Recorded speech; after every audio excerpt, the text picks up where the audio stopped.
So today's video is a very interesting one. It's about people pleasing. Mm, I think it's a problem for a lot of people because through people pleasing, they get validation, but it actually stems from something a lot deeper. It stems from childhood.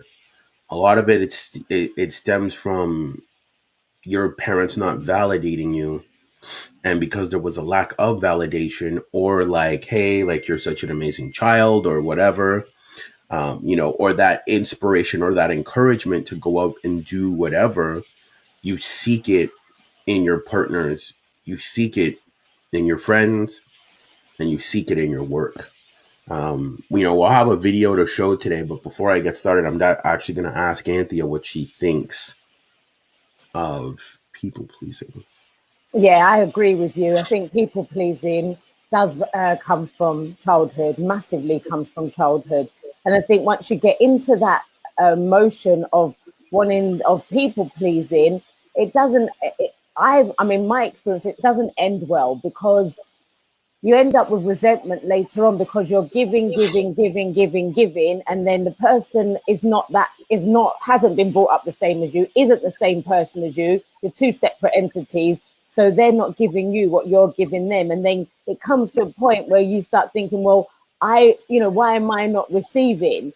But it's because you keep on trying to please people, and they're not trying to please anybody else. So I think if you're going to please anybody, please yourself. Always, First. like, give that validation to yourself. It always comes back to self-love and finding that within you, because otherwise you are going down a rabbit hole. You are going down a place of you're literally going to be thinking to yourself at some point, well, why am I not getting this in return?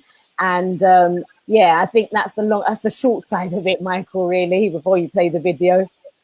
Yeah, I would say overall that is the short side of it, because the sad thing is with people pleasing, you always do what other people want first. Yes. So you feel like your opinions, your views, or whatever don't matter. They're kind of pushed off to the side because you're always going to keep wanting to do what other people do. But as you said, it eventually leads to resentment because now you feel like your thoughts or stuff doesn't is not considered, especially if you say your thoughts and they're pushed aside.